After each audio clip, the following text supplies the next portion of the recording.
అండి, అందరికీ నమస్కారం. Welcome to Vasantha's channel. ఈ రోజు నేను చెప్పబోయే కథ పీనాసి వ్యాపారి రామనామ జపం. ఈ కథ నేను ఆంజనేయ చరిత్ర ద్వితీయ భాగము అనే బుక్ లో చదివాను.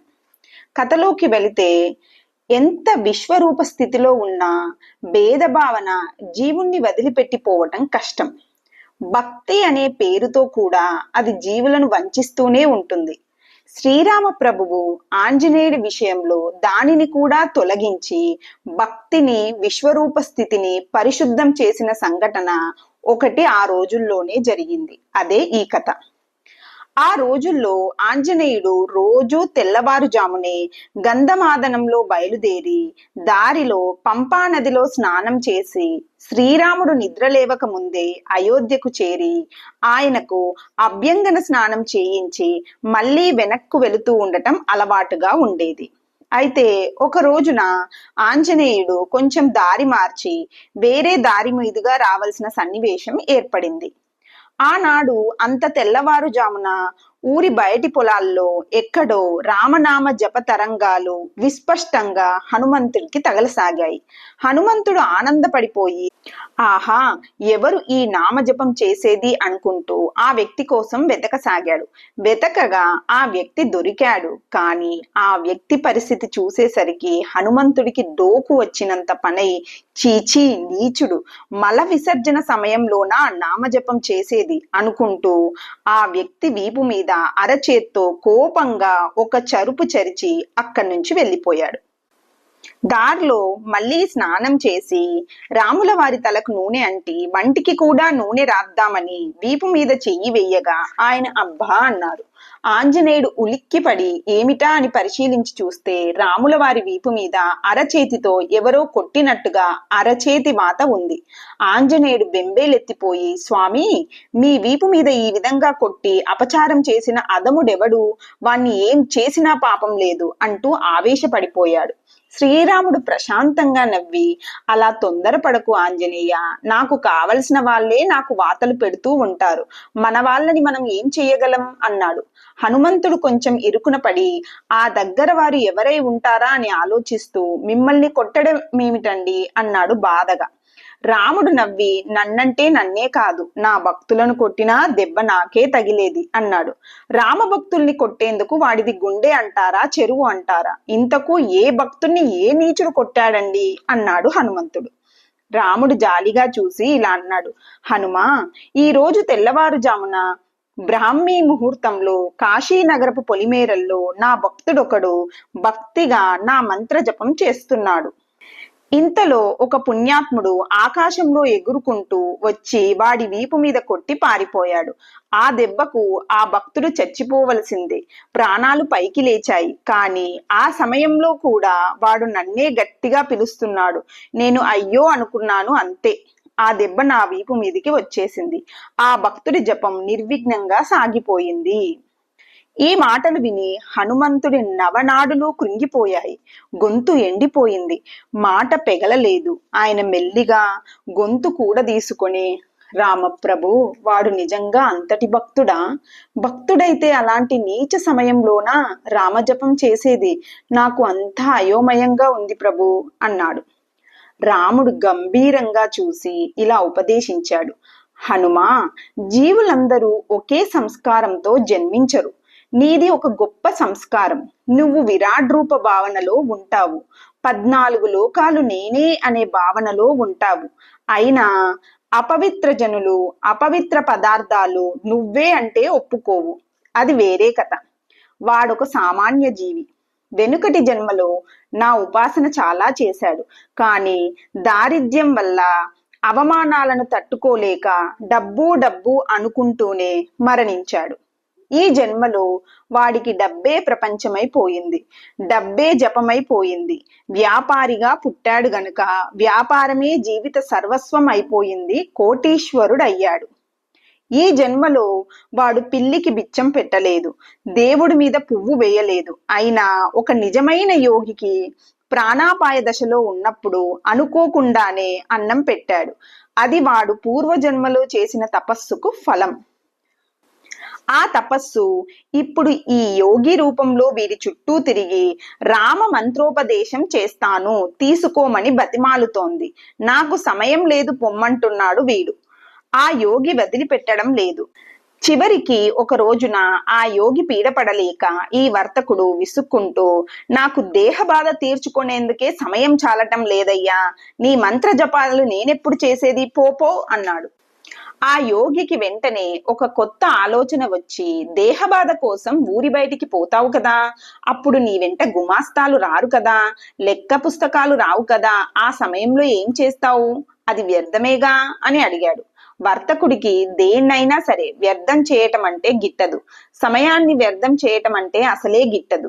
ఇప్పుడు ఈ యోగి ఆ సమయం కూడా వ్యర్థం కాకుండా ఉండే ఉపాయం చెబుతున్నాడని తోచి బాగుంది అనిపించింది. అయినా బయటికి సంతోషం వ్యక్తం చేయకుండా, ఏమయ్యా యోగి, మళ్ళీ ధర్మశాస్త్రం గిర్మశాస్త్రం అంటే ఒప్పుకోను. ఆ సమయంలో నువ్వు చెప్పిన మంత్రం జపించమంటే జపిస్తా, వేరే సమయం లేదు, నీకిష్టమైతే మంత్రం చెప్పు అన్నాడు. యోగి వెంటనే రామా రామా అని కేవలం నామ మంత్రోపదేశం చేశాడు. నామ మంత్రాలకు ఏ నియమాలు లేవని, ప్రతిరోజు 60 గడియలు 365 రోజులు బతికున్న అన్ని రోజులు దాన్ని స్మరించుకోవచ్చునని, మధ్యలో మానేసిన దోషమేమీ లేదని అని నమ్మబలికి ఆ యోగి మంత్రోపదేశం చేశాడు. ఆ రోజు నుంచి వర్తకుడు ప్రతిరోజు తెల్లవారుజామున ఊరి బయటికి వెళ్ళినప్పుడు ఈ జపం మొదలు పెట్టాడు. పూర్వజన్మ అభ్యాస బలం వల్ల ఏకాగ్రత అప్రయత్నంగా సిద్ధించింది. ఇలా రోజులు గడిచిపోతున్నాయి. ఇవాళ తెల్లవారుజామున ఎవరో గిట్టని పెద్ద మనిషి ఆ వర్తకుడి వీపు పగలగొట్టి వెళ్ళిపోయాడు. పైగా అపవిత్రంగా ఉండి ఈ జపం చేస్తావా అని గద్దించాడు. వాడికి గురువు ఒకటి చెప్పాడు, ఈ పెద్ద మనిషి ఇంకోటి చెబుతున్నాడు. పాపం వాడేం చేస్తాడు?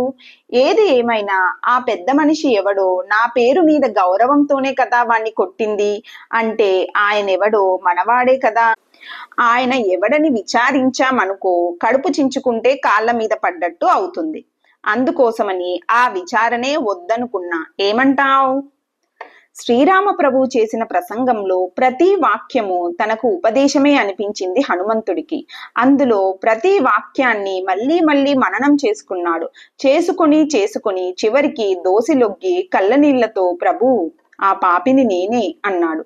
రాముడు ఆశ్చర్యంగా చూసి, నువ్వా, నమ్మడం కష్టంగా ఉందే అన్నాడు.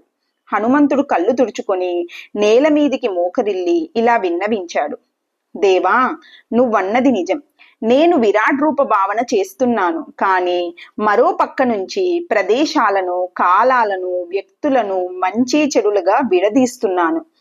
కొన్ని ప్రదేశాలు గొప్పవి, మహాక్షేత్రాలు, మరికొన్ని ప్రదేశాలు నీచమైనవి, నరకప్రాయాలు, అలాగే కొన్ని సమయాలు మహాపర్వాలు, మరికొన్ని సమయాలు నిష్ఫలాలు, అమంగళప్రదాలు, అలాగే కొందరు వ్యక్తులు పుణ్యులు, పూజ్యులు, మరికొందరు అధములు, నింద్యులు, ఇలా ఎక్కడికక్కడ విభాగాలు చేసుకుంటున్నాను నేను. ఈ విభాగమే నిజమైతే, ఇది సత్యమైతే నేను ఎక్కడ ఉన్నాను? మంచిలోనా, చెడులోనా? ఏదో ఒక్క చోట ఉండగలను నేను. 2 చోట్ల ఉండటం సాధ్యం కాదు. 2 చోట్ల లేకపోతే నా విరాట్ రూప భావన ఏమైనట్లు? కనుక నేను చేసే విభాగం సత్యం కాదు, సరికాదు. ప్రభు, నా పొరపాటు నాకు తెలిసింది. నన్ను సరిదిద్దేందుకు నువ్వు ఈ సన్నివేశాన్ని కల్పించావు. ఇక నుంచి నేను ఇలాంటి పొరపాటు చెయ్యను. నన్ను దీవించు. శ్రీరాముడు ప్రసన్నంగా నవ్వి ఇలా అన్నాడు, హనుమా, బాగా చెప్పావు, కానీ చాలా పెద్ద మాటలు చెప్పావు. నీ విరాట్ రూప భావన, నీ తత్వచింతన అలా ఉంచు. లోకంలో మంచి చెడులు ఉన్నాయి, వాటి భేదాలు ఉన్నాయి. జనం ఆ భేదంలో జీవిస్తూనే దైవోపాసనలు చేస్తున్నారు. ఒకడు భేదంలోనే ఉన్నాడు, భేదం ఉందని ఒప్పుకుంటున్నాడు. అలాంటి వాడు చెడు సమయంలో, చెడు కాలంలో, చెడు వ్యక్తులు తారసిల్లినప్పుడు ఏమి చెయ్యాలంటావు? మీ ధర్మశాస్త్రం ప్రకారం అలాంటప్పుడు రామనామం పలకరాదు, రామధ్యానం చెయ్యరాదు, రామ ప్రసంగం చెయ్యరాదు. ఇంకేం చెయ్యాలి? నీచ కృత్యాలు చెయ్యాలా? హనుమా, ఆ మాట నువ్వు అనలేవు. నీలాంటి పండితులు గ్రహించవలసింది ఏమిటంటే, దైవం నిత్య పవిత్రమైంది.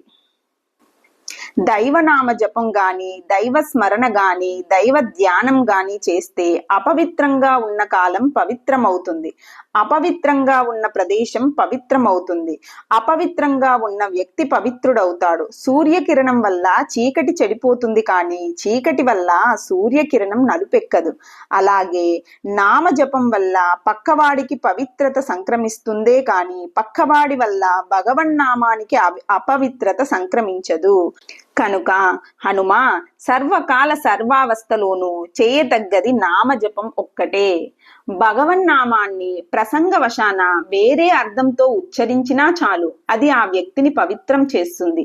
ఉదాహరణకు ఆ రామం విరామం అన్నాడనుకో, దాంట్లో రామపదం కలిసి వచ్చింది కనుక ఎంతో కొంత పవిత్రత వచ్చి తీరుతుంది. అలాగే సంహరించు, మోహరించు వంటి పదాలలో హరిహరి అని వచ్చింది కనుక వాటి వల్ల కూడా ఎంతో కొంత పవిత్రత కలుగుతుంది. కనుక ఇలా ప్రాసంగికంగా భగవన్నామ స్మరణ చేసినా చాలు పవిత్రత కలుగుతుందని శాస్త్రాలు ఘోషిస్తుంటే, భక్తిపూర్వకంగా నామజపం చేస్తే పవిత్రత కలుగుతుందని వేరే చెప్పాలా? కనుక మానవులకు నామస్మరణే నిత్య కర్తవ్యం. లోకానికి నువ్వు బోధించవలసింది ఇదే. హనుమంతుడి ముఖం వికసించింది. ఆయన రామపాదాలంటి ఇలా ప్రతిజ్ఞ చేశాడు. ప్రభు, ఈనాడు నీ దయ వల్ల, ఆ వ్యాపారి దయ వల్ల నాకు భక్తి శాస్త్ర తత్వశాస్త్రాలకు సమన్వయం లభించింది. ఈ క్షణం నుంచి నేను సమస్త ప్రపంచాన్ని రామమయంగానే చూస్తాను తప్ప దానిలో విభాగాలు చెయ్యను. ఇదిగో ఇక నాకు ప్రతి అణువులోనూ రామనామమే వినిపిస్తోంది. ఆ అణువులు జీవులై రామనామోచ్చరణ చేసిన ప్రతి చోట నేను వెళ్ళి వాలతాను. వాళ్ళు భక్తిగా రామనామం పలికారా లేదా అనేది నాకక్కర్లేదు. వాళ్ళు ఎలా పలికినా నేను భక్తిగానే వాలుతాను. ఆ రామనామ గానాన్ని భక్తిగానే వింటాను. నేను ఇవాళ చేసిన తప్పుకు ఇదే ప్రాయశ్చిత్తం. ఇక ఇదే నా తపస్సు. శ్రీరాముడు ఆదరంగా హనుమంతుడి తల నిమిరి ఇలా దీవించాడు. హనుమా, అలాగే చెయ్యి. నీ సన్నిధి వల్ల రామనామ స్మరణ మరింత తేజస్వంతమగుగాక. అప్పటి నుంచి హనుమంతుడు రామనామ జపం జరిగే ప్రతి చోట అంశ రూపంలో సాక్షాత్కరిస్తూ ఉండటం మొదలయ్యింది.